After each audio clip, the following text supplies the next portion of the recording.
మీ business ఏదైనా మీ ఊర్లో promotion చేయాలంటే అది సుమన్ టీవీతోనే సాధ్యం. ఇప్పుడే సంప్రదించండి. నమస్తే, వెల్కమ్ టు సుమన్ టీవీ. ఈరోజు ప్రత్యేక కార్యక్రమంలో భాగంగా నందిపేటకి అయితే రావడం జరిగింది. సో నందిపేటలో ఏముంది అని చెప్పేసి చాలా మంది అనుకుంటున్నారు. సో స్వామివారిని చూడగానే అందరికీ గుర్తొచ్చింది, అయ్యో మా అయ్యగారు సుమన్ టీవీలో వస్తున్నారేంది అని చెప్పేసి చాలా మంది అనుకుంటున్నారు. కేదారేశ్వర ఆశ్రమానికి అయితే నేను వచ్చినాను. శ్రీ శ్రీ శ్రీ మంగిరాములు మహారాజ్ గారు మనతో అందుబాటులో ఉన్నారు. ఒకసారి స్వామి గారితో అయితే మాట్లాడడం. స్వామి బాగున్నారా స్వామి? బాగున్నా. సో చాలా మందికి ఉన్న డౌట్ ఏంటంటే దసరా రోజు మీరు దీక్ష అనేది స్వీకరిస్తారు, కార్తీక పౌర్ణమి నాడు మీరు విరమిస్తారు. సో అసలు దీనికి గల కారణాలు ఏంది, అసలు ఇంత విశిష్టత ఏంది కార్తీక మాసానికి అనేది చాలా మందికి ఉన్న డౌట్. సో ఎన్ని డేస్ మీరు దీక్షలో ఉన్నారు? వాస్తవంగా భగవంతుడి కృపా కటాక్షంతో 12 సంవత్సరాలు దసరా దీపావళి కాకుండా ఆ సాధులు ఏదైతే ఆదేశం ఇస్తుందో ఆ సాధుల ప్రకారంగా 12 సంవత్సరాలు కంటిన్యూగా చేసినాం. కాకపోతే ఈ పండగలని కాదు, 12 సంవత్సరాలు కంటిన్యూగా అయిపోయింది కాబట్టి మరి నువ్వు ఉన్నన్ని రోజులు దసరా కార్తీక పున్నం ఇది ఎందుకు వేయాలనే దానికి మీరు అన్నదానికి అంటే పవిత్రమైన యొక్క సమయాలు. వాస్తవంగా దసరా నుంచి కార్తీక పున్నం దాకా మంచి చల్లటి ఒక ప్రదేశం, వాతావరణం అనుకూలంగా ఉంటుంది. మనిషికి ఎలాంటిది కూడా అలసిపోడు.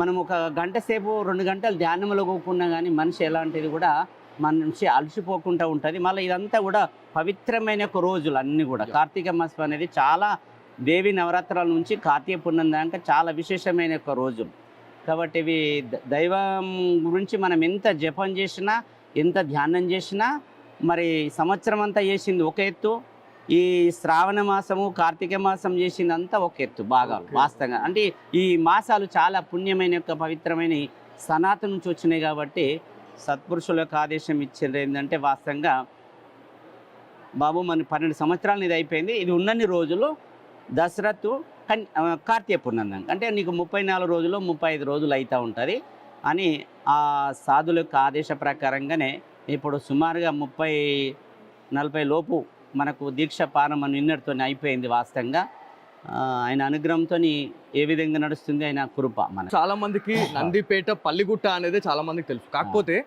ఇంకొక పేరు శ్రీ కేదారేశ్వర ఆశ్రమం అనేది చాలా వరకు కూడా బయటకు వెళ్తాం. సో మేము కూడా ఇవాళ రాగానే పల్లిగుట్ట అంటున్నారు, కేదారేశ్వర ఆశ్రమం అంటున్నారు, ఆలయం అని అంటున్నారు. అంటే దీనికి దానికి డిఫరెన్స్ ఏంటి అనేది చాలా మంది కావాలి స్వామి. వాస్తవంగా మేము దేవాలయం మెరిసినప్పుడు కానీ ఏ పేరు పెట్టాలని మాకు ఆలోచన లేదు. అంటే ఆశ్రమం పేరు ఏం పెట్టాలని కూడా మాకు లేదు. వాస్తవంగా ఇదంతా ఈ వనం అంతా పల్గుట్ట వనం అందరికి తెలిసిన విషయం. ఇది పాత సనాతన నుంచి వచ్చింది. ఐలాపురం అని ఒక భక్తురాలు 40 ఏళ్ళ కింద కేదార్ బద్రీనాథ్ పోయించింది. ఆ భక్తురాలకు ఇక్కడ దర్శనం చేసుకున్న తర్వాత రాములు ఇది స్వామి ఇది కేదార్నాథ్లో ఉన్నట్టే ఉన్నది అని అట్లా ఆమె మనసులో రావడం, ఒక్కరు ఈపుల ఇట్లా ధనిచ్చినట్టు ఆమెకు ఆలోచన. ఆమె మనుషులు ఇట్లా అంటున్నది కేదార్నాథ్ అంటే ఏమైందా మనం కేదార్నాథ్ అంటున్నావు ఎందుకోసం అంటుంటే ఏమో నాకు అట్లా అనిపిస్తున్నది అంటే మా గురుగారు ఐలాపురమే ఉండే, మరి ఆమె చెప్పింది ఎందుకో మంచిదే మరి కేదారేశ్వర ఆశ్రమం పెడదాం అని దాన్ని మనం తీసుకోవడం జరిగింది. మా గురుగారు కూడా దానికి అనుమతి ఇచ్చిండు. వాళ్ళు ఐలాపురం చంద్రమౌళేశ్వర మఠం మా గురుగారిది. మరి ఆయన కూడా ఆ దర్శనం చేసుకుండు కాబట్టి కేదార్నాథ్లో ఏ విధంగా అయితే ఉన్నదో మన యొక్క నందిపేట ఆశ్రమంలో కూడా అదే విధంగా ఉన్నది. కేదార్నాథ్లో ఏమున్నది, శివుడు యొక్క ఈపు ఉన్నది. వాస్తవంగా శివుడు ఈపే ఇట్లా ఆకారంతో ఉంటుంది. మరి ఆయన శివుడి యొక్క తల పశుపతినాథ్ నేపాల్ 5 మోకాలతో ఉన్న యొక్క శివుడు అక్కడ ఉంటాడు వాస్తవంగా నేపాల్లో. కాబట్టి మాకున్న ఆలోచన కేదార్నాథ్ ఆశ్రమం మరి ఇట్లా అని ఆమె చెప్పడం వల్ల మాకు ఒక ఆలోచనతోని ఈ కేదారేశ్వర ఆశ్రమం అని పేరు పెట్టడం జరిగింది. సో ఇక్కడికి వచ్చిన భక్తులు మిమ్మల్ని దర్శించుకోవడానికి, శివయ్యను దర్శించుకోవడానికి వచ్చిన వాళ్ళు చాలా మందితో నేను మాట్లాడినాను. సో కేదార్నాథ్ మీరు అంటున్నది 40 years బ్యాక్ ఒక భక్తురాలు వెళ్ళారు అని చెప్పారు. కాకపోతే ఈ టైంలో కూడా వెళ్ళిన వాళ్ళు కూడా వేరే వాళ్ళతో నేను మాట్లాడినాను. సో కేదార్నాథ్ లో ఏ రకంగా అయితే స్వామివారు నిజ దర్శనం ఉంటుందో అదే దర్శనం పల్లిగుట్టలోని శ్రీ కేదారేశ్వర ఆలయంలో ఉంది అని చెప్పేసి వాళ్ళు చెప్తా ఉన్నారు. సో దాంతో పాటు ఒక బండరాయి కూడా మనకి ఇక్కడ కేదారేశ్వర ఆశ్రమంలో ఎలా అయితే బండరాయి కేదార్నాథ్ లో కూడా అలాగే ఉండడం అనేది అసలు నిజంగా ఇది ఆశ్చర్యపోవాల్సిన విషయం. లేదు వాస్తవమైన మాట. మేము కూడా ఆమె చెప్పిన తర్వాత మళ్ళీ మాకు అవకాశం కొన్ని రోజుల తర్వాత మేము కూడా కేదార్నాథ్ పోయినాం. కేదార్నాథ్ పోతే సేమ్ ఈడ ఎట్లా ఉన్నదో సేమ్ ఆడ అట్లా ఉన్నది. అలంకారం వేసింది కాబట్టి మనకు పువ్వులు వేసింది కనబడుతుంది. అలంకారం తీసేస్తే మాత్రం 2 ముక్కలు ఇట్లా రాయి పర్వతం అట్లనే ఉండదు. సేమ్ దీనికి దానికి తేడా లేదు వాస్తవంగా. అందుకని ఆమె చెప్పింది మాకు కూడా గుర్తుకొచ్చింది. అది మామూలు మాట కాదు. ఆమె అన్నిసార్లు 45 సంవత్సరాల కింద కూడా అంతా చూసొచ్చింది. చాలా పుణ్యాత్పురాలు. ఆమె పేరు ఇక్కడ సాక్షాత్తు బోలా శంకరుడే ఈ మాట చెప్పిపించింది. అంతే. దానికి తోడు ఏం చేసినామంటే మరి యొక్క క్షేత్రంలో మాకు దర్శన భాగ్యం కలిగింది ఏంటంటే సత్పురుషుల దర్శనం. అంటే మచ్చందరు గోరఖనాథ్ అని 9 మంది మహారుషులు ఉంటారు. మహారుషులలో ఒక్క మహాత్ముడి యొక్క ఆశీర్వాదం దొరికింది మాకు. వారి ఆశీర్వాదమే ఇదంతా ఆశ్రమం. అయితే వారి యొక్క సంకల్పం ఏంటంటే 9 మంది మహారుషులు కాబట్టి 9 అంతస్తులలో 9 ఒక విగ్రహాలు పెట్టాలా అని మనం ఒక నవనాథ యొక్క స్తూపం కూడా కట్టినాం. మరి దాంట్లో కూడా మనం పశుపతినాథ్లో ఏ విధంగా అయితే 5 మోకాలతో శివుడు ఉన్నదో ఇక్కడ కూడా పైన మనం 5 మోకాల శివుడిని కూడా పెట్టినాం. అంటే కేదార్నాథ్ పశుపతినాథ్ పోయే అవకాశం లేని వారికి కూడా ఇక్కడ 2 దర్శన భాగ్యం చేసుకుంటారన్న మాలో వచ్చిన ఆలోచనకు, ఆ సత్పురుషులు ఇచ్చిన ఆలోచనకు ఈ 2 ఇక్కడ సెట్ చేయడం కూడా జరిగింది ఆయన కృప. సో మహారాష్ట్ర, కర్ణాటక ఈ చుట్టుపక్కల ప్రాంతాల నుంచి కూడా మిమ్మల్ని దర్శించుకోవడానికి, బోలా శంకరుని దర్శించుకోవడానికి చాలా మంది పెద్ద ఎత్తులో వస్తున్నారు. ఇవాళ కూడా దాదాపు 50 నుంచి 60,000 మంది రావడం అంటే నిజంగా ఇంపాసిబుల్. అసలు చాలా ఇబ్బంది. కాకపోతే మీరు భక్తుల సౌకర్యార్థం ఇంత మంచి ఫెసిలిటీస్ అరేంజ్ చేయడం జరిగింది. అన్నప్రసాదం, వాటర్ ఫెసిలిటీ, అడుగడుగున మీరు క్యూ లైన్ పెట్టడం జరిగింది. ఎక్కడ ఎలాంటి ఇబ్బందులు జరగకుండా చాలా మంచిగా చూసారు. చాలా మంది మా అయ్యి ఉన్నాడు కాబట్టి మేము ఇక్కడికి వచ్చినామని డైరెక్ట్ చెప్తా ఉన్నారు. వాస్తవంగా వాళ్ళ యొక్క విశ్వాసం, వాళ్ళ యొక్క నమ్మకం, అంటే నాకు వచ్చిన ఆలోచన పరమాత్ముడి మీద విశ్వాసం. ఎందుకోసం అంటే నార్మల్ కుటుంబంలో మా తల్లి మెదక్ జిల్లా నుంచి బతకదలిగి వచ్చినాం.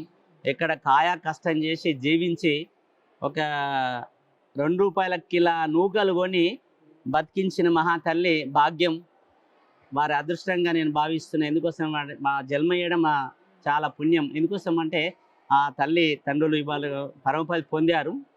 సంవత్సరంన్నర అయింది అమ్మ, 2 సంవత్సరాలు అవుతుంది అమ్మ పోయి. నాన్నగారు పోయి ఒక 30 ఏళ్ళు అవుతుంది. అయినా వారి ఆశీస్సులతోని పరమాత్ముడి కృపతోని ఒకటే మా ధర్మం చెప్పింది అమ్మ. ఏ వస్తువును కానీ మన వస్తువును మనం చెమటంపింది, మనకు అడిగింది మన వస్తువు. పరాయి సొమ్ము ఏ వస్తువు కానీ మనది కాదు. నీతి నిజాయితీగా యొక్క 2 మాటలు మనకు చెప్పింది అమ్మ. ఆ మాటనే మేము ఇక్కడ దాకా, ఆ ఓపిక అనేది మా అమ్మ ఇచ్చిన ఓపికే. మా అమ్మ కష్టపడ్డా, శ్రమపడ్డా, మా కళ్ళ నిండా చూసినాం. తిందామంటే తిండి లేని ఒక పరిస్థితుల్లో గ్లాసుడు సిట్టెడు గట్క తెచ్చి కుండల పోసి మా అందరికీ నలుగురికి దాయిపించి ఉంటే తాగింది, లేకుంటే లేదు. అలాంటి ఒక పరిస్థితుల్లో మా తల్లి చూసినాం కాబట్టి ఆ తల్లి చెప్పిన ఆశీర్వాదమే మాకు దొరికింది. ఆ తల్లి పుణ్యమే ఈ మహాత్ముల దర్శనం కలిగిందేమో అనిపిస్తుంది. ఎందుకోసం నేను ఏ వేదం చదవలే, ఏ శాస్త్రం కూడా నాకు తెలియదు, ఏ స్కూల్ కూడా నేను పోలే. అలాంటి ఒక సందర్భంలో పరమాత్ముడి జ్ఞానోదయం కలిగించాడు.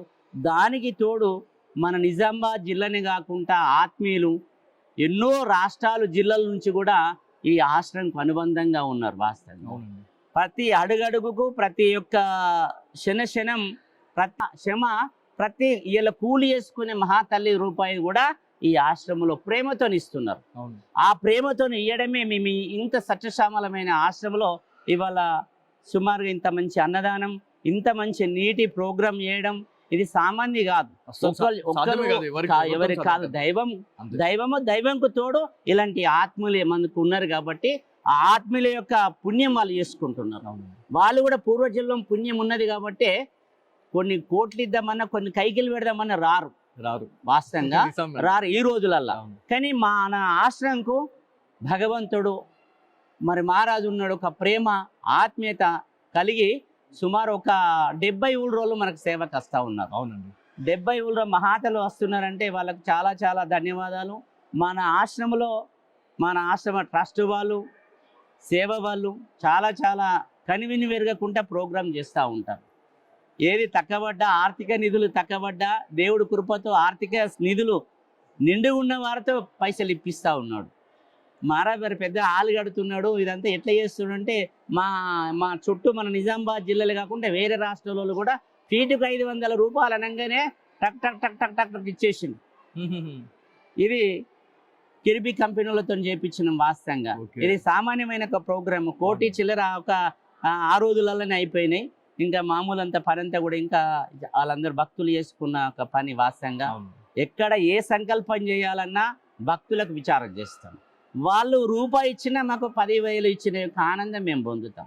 ఆలయం నిర్మాణం అయినప్పుడు మన మండలం మొత్తం ప్రతి గ్రామములో షాటకు 11 రూపాయలు ఇచ్చారు నాకు ఆ రోజులలో. అప్పట్లో బాదుగున కావచ్చు, ఉమ్మడి కావచ్చు, కొండూరు కావచ్చు, కొత్తూరు కావచ్చు, నందిపేట కావచ్చు, ఐలపురం కావచ్చు, మన వెల్మల కావచ్చు, మరి ఇంకా చుట్టుముట్టు గంగసరం, ఇంకా అక్కడ గంగ దగ్గర ఉన్న ఊళ్ళు కూడా మాకు అన్ని ఎన్ని ఊళ్ళు ఎన్ని కార్యక్రమాలు ఉన్నాయి నాకు నోటికి ఉన్నాయి. అలాంటి ఒక ప్రేమ ఆత్మీయత వాళ్ళ సహకారమే ఆలయం నిర్మాణం చేసినాం.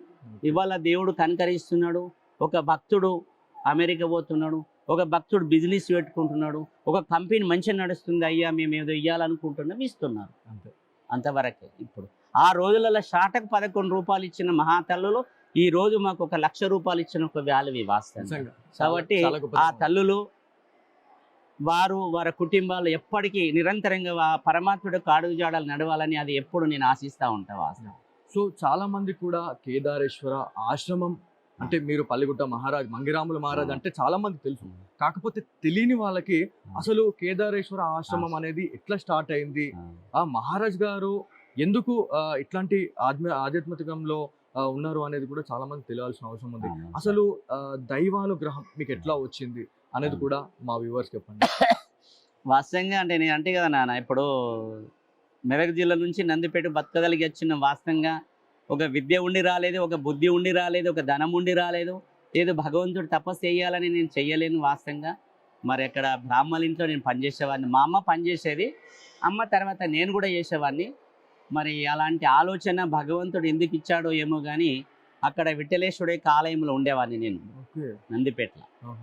ఆ విఠలేశ్వరుడి యొక్క ఆశీర్వాదము, వాళ్ళ బ్రాహ్మణులు చేసిన యొక్క పుణ్యము, సేవ, మరి ఒక స్వప్నములో ఒక మాత దర్శనం కలిగింది.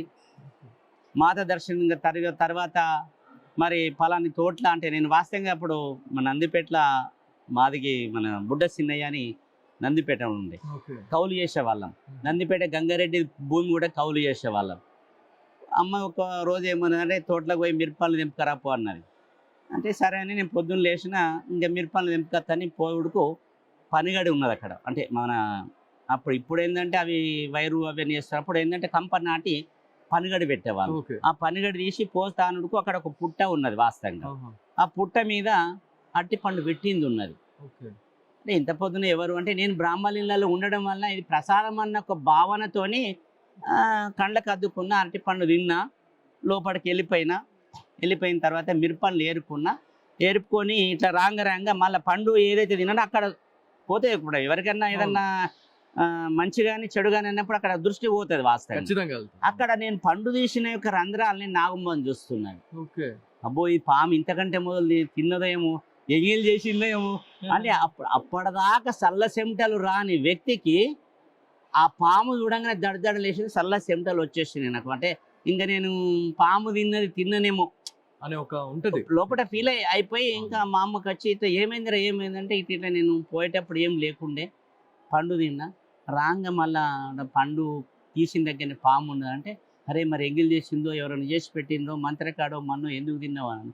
ఏమో మరి నాకు ఎందుకని అమ్మ వాళ్ళకి చెప్పిన తర్వాతనే నాకు భయం అనేది దూరమైంది. ఇంకా తర్వాత నేను ఆ విషయంలో దాని నా పని మేము చేసుకుంటా ఉన్నాం మాట్లాడాలి. అది నేను శుక్రవారం తిన్నాను కూడా నాకు జ్ఞాపకం లేదు.